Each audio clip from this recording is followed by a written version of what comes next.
અરવલ્લી જિલ્લાના માલપુર તાલુકાના વાત્રક ડેમમાંથી જમણા કાંઠાની કેનાલમાં સિંચાઈ વિભાગે ત્રીજા તબક્કામાં 70 ક્યુસેક પાણી છોડ્યું છે। આ આકરા ઉનાળામાં જ્યારે નદી અને બોરકુવાના જળસ્તર નીચે જઈ રહ્યા છે ત્યારે આ નિર્ણયથી ખેડૂતોને મોટી રાહત મળી છે। વાત્રક ડેમમાં આ વર્ષે સંપૂર્ણ ભરાયેલો હોવાથી પૂરતા પ્રમાણમાં પાણીનો જથ્થો ઉપલબ્ધ છે।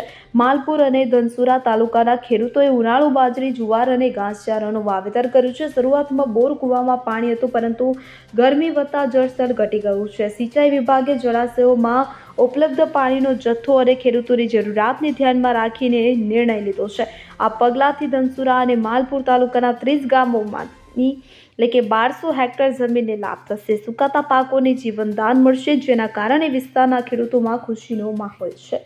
અમિત ઉપાધ્યાય સાથે સેન 24 ન્યૂઝ, અંબાજી। હવે જુઓ દેશ દુનિયાની તમામ ખબરો તમારી આંગળીના ટેરવે। ઉઠાવો મોબાઈલ અને ગૂગલ પ્લે સ્ટોર પરથી ડાઉનલોડ કરો અમારી CN24 ન્યૂઝ મોબાઈલ એપ।